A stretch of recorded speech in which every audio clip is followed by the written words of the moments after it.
I'm at Six Flags Fiesta, Texas for the 30th week in a row, and I'm here to do 4 things. Speculate on a new attraction that should be announced pretty soon, eat some holiday food, ride some coasters, and go live on TikTok. Let's get started. This entrance never gets old, and that tree, I swear, just keeps getting brighter and brighter. But first, let's talk about the Six Flags app. Many months ago, I told you guys that it was going to be changing. They were going to roll out more of a Cedar Fair-esque style app, and that would be used at all Cedar Fair and Legacy Six Flags parks. Well, they updated it about 2 weeks ago. So last week when I was here, I haven't posted the video, unfortunately. I have more on that in a bit, but I want to say that when I came to the park last week, it still seemed like the old style app. But after I scanned my pass, and I went back into the app, it had 4 passes for me, which was very confusing. But as I read them, I realized there were 2 passes that I bought for 2025, and then 2 passes for 2026. They're actually both from the MVP sale. They were just splitting the dining option from the pass itself to give you access to the parks. But they split it also between the years. So 2025 had 2 and 2026 had 2. Then it logged me out of the app. So I logged in again last week. But then I went back in to the app today to come to the park and it logged me out again. But this time when I logged in, there was only 1 pass, and it's the 2025 and 6 combined pass that includes both the park admission with the all park passport and the dining option. But I'm curious to know, are you guys finding all of your benefits in the app? Because I am now, but for a couple of weeks I was not, and I saw a lot of people could not find their benefits. So let me know.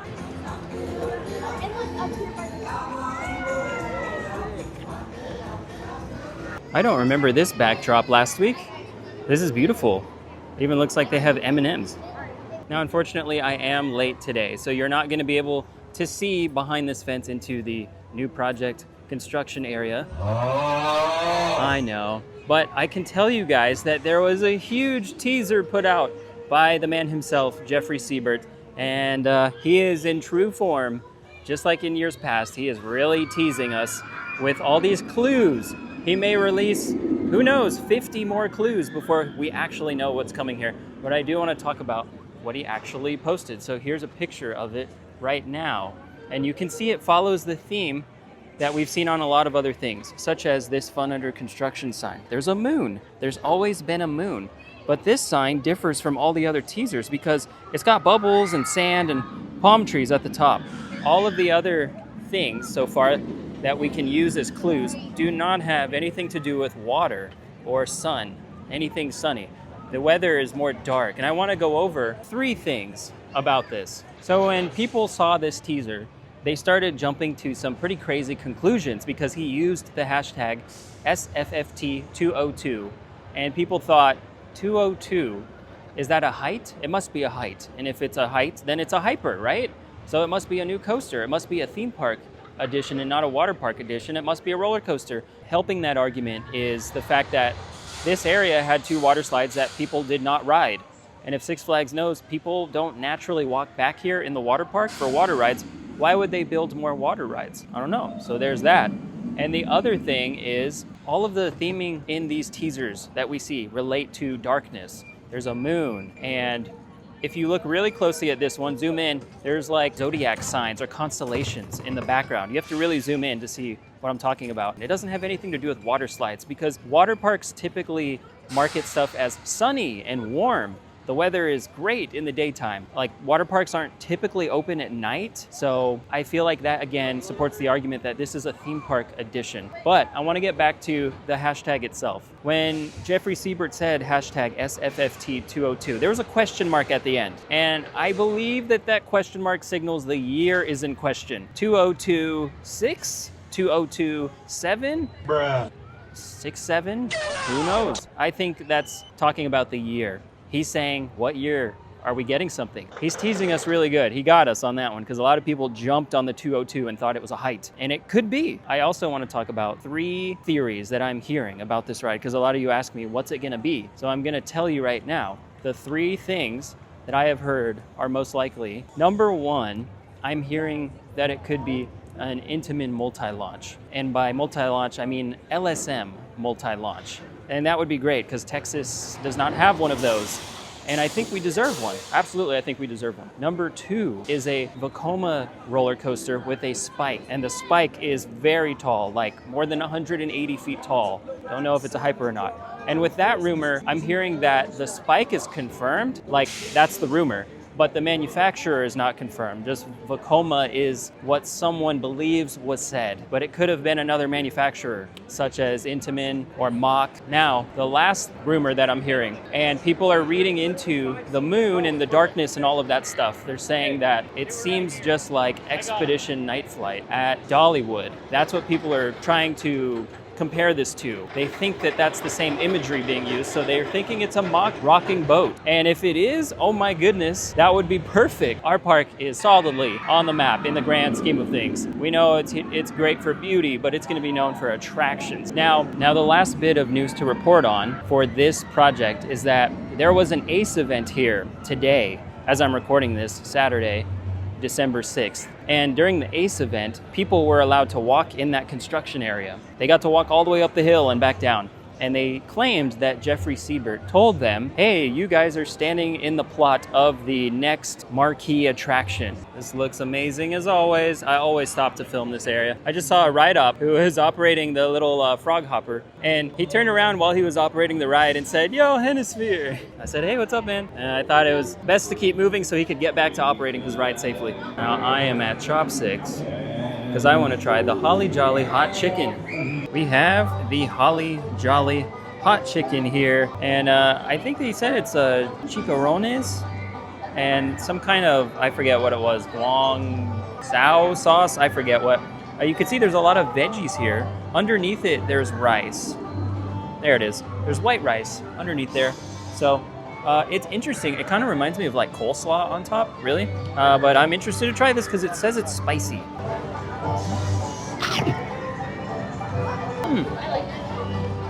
That is in fact spicy. Wow. It tastes like it has Frank's Red Hot in it. The aftertaste, the kick at the end, that is what's getting me. Wow.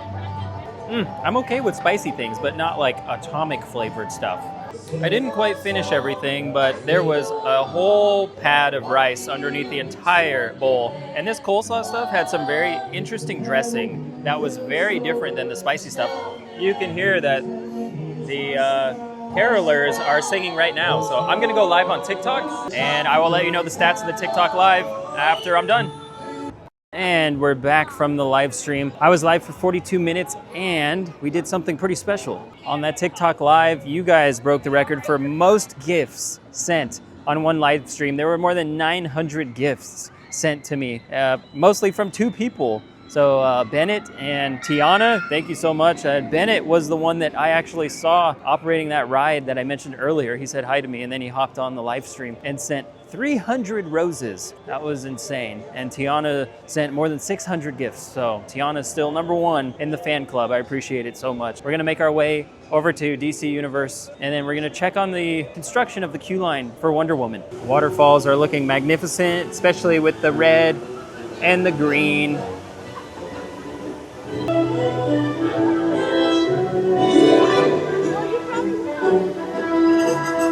They have some projections going on the quarry wall. I see snowflakes.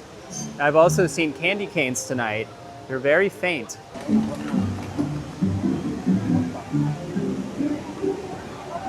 Don't forget, guys, always, always, always watch yo jet. Hey, bro, watch your jet. Watch your jet, bro. Watch your jet!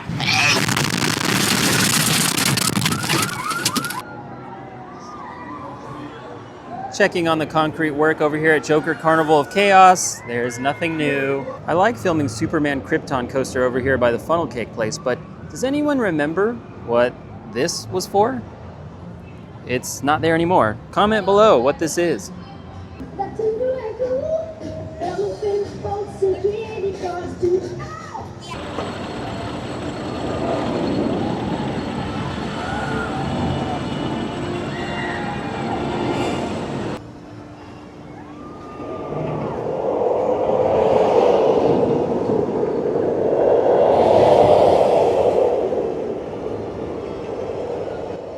Over here at Wonder Woman Golden Lasso, the construction looks to be about at the same spot it was last week. There's still some stuff to finish up along the way. Some dirt and old parts and pieces look to be here, but it should be finished, I think, within the next month. The entrance is still down here, as noted earlier.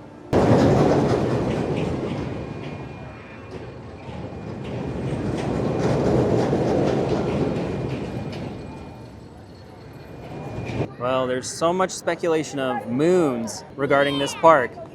And there is the moon tonight. It looks beautiful. Line is not too long for Pandemonium, and I can tell you they are running at least 4 cars. I think the max on this ride is 5, so they're doing really well with 4. Oh, they're trying to do that thing from Happy Gilmore to this person. I promise they're okay. And I know the number one question everyone asking in their head right now is it packed? No, it is actually not packed. I said earlier it felt packed, and that's because for some of the outdoor Christmas shows, like the Crack Axle Carolers, it can get congested in front of the train station there, and that is a very sharp 90-degree turn in terms of park layout, so that area feels packed. And when the Christmas tree is being lit and everyone is in the middle of Rockville, again, it feels packed there, but overall, it's not actually packed. The lines are not terribly long. Line for Poltergeist is about 30 people deep outside of the stairs, which I only wait for that ride if it's a station, so I will not be waiting in that line tonight. But I have a surprise for you guys. Pete's Eats is undergoing a floor replacement right now. They've got the sign out here letting you know to go to Johnny Rockets or Fat Burger if you really want a burger. But look at this beautiful new floor being put in. I don't remember if the floor was red and white before or if it was black and white, but this is new. Look at all those little things holding the tiles in place. They got all the boxes of equipment there and some of their tools. It looks beautiful. I'll be excited to go back in here once this renovation is complete. You know, there are only a few guarantees in life, but one of them is getting stopped by Miss Kitty as she crosses over the pathway into Spasberg. Never fails. By the way, that train is completely full. If you are coming here, please make sure you do the Fiesta Texas Railroad because you will go around the park and see a ton of lights that you can only see from the train. Hey, can you guys turn down those speakers? Turn down the music. This person right here is trying to play me something. Go ahead, spit that. Ah, my favorite song, Tormenta. And as a reminder, this is the only train station in operation. When you come through the entrance of the park, go to the Christmas tree there, turn left, come under the railroad tracks, turn left again. Look at all the strollers parked here. That's like Disney vibes. Here at the Teatro Theater, that show that always is here, Have Yourself a Looney Tunes Christmas, is playing in 5 minutes, but I want to go get a night ride on Iron Rattler. Let's partake. It looks like it's a station wait too. All right. Where are my snake wranglers at?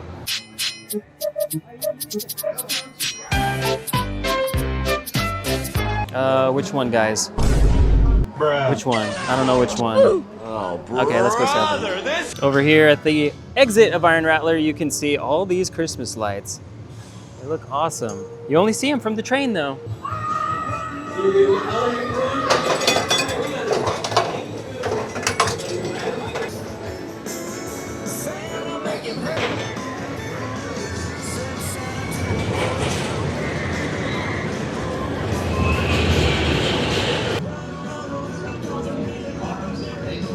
Stand right at all times. After finding your seat, please fasten your seatbelt. Do not get loose. Also, please secure any loose items.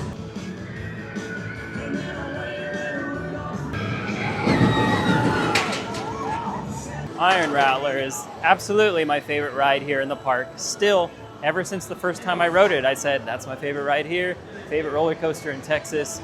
And you know, something else may be beating it next year. I don't know.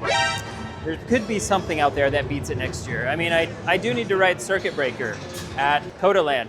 And I also need to join ACE. I was going to mention that earlier. I'll probably join ACE next year. I've been thinking about it for probably 7 years now. So we'll see. We'll see. If I join, I will let you know. And then that means there are other coaster events that I'll be able to go to that I really would not be able to if I was not a member of ACE. They have a lot of good Iron Rattler merch here. A lot of different colors. This one is crazy. Weird blue, yellow swirl. This one's nice. If you like it, ride it. Yeah, I agree. Now, a lot of you are probably wondering, are the computer issues fixed? And they are. I have rectified the issue. The issue was my computer did not have enough RAM to support me editing videos like I do for Fiesta, Texas. My videos are sometimes 20 minutes long, and the footage I have to begin with is like 60 minutes long. Some weekends it crashes the system, so I'll let you guys know now, I have bought a new desk and a new computer, and I'm calling it the biggest investment in the channel's history, and it is. And I'm going to be posting a video all about it within the next 2 weeks, so stay tuned. And I also need to post last week's vlog from here, Fiesta, Texas. You will see a Barracuda Strike update again in 2 weeks.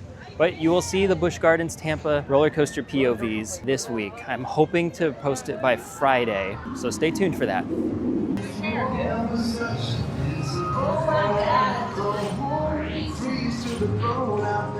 And don't forget, next month in January, you'll be seeing content beginning with Disneyland and ending with Six Flags Magic Mountain, because there's a big California trip that's going to be happening pretty soon. So stay tuned for that, guys. You don't want to miss that.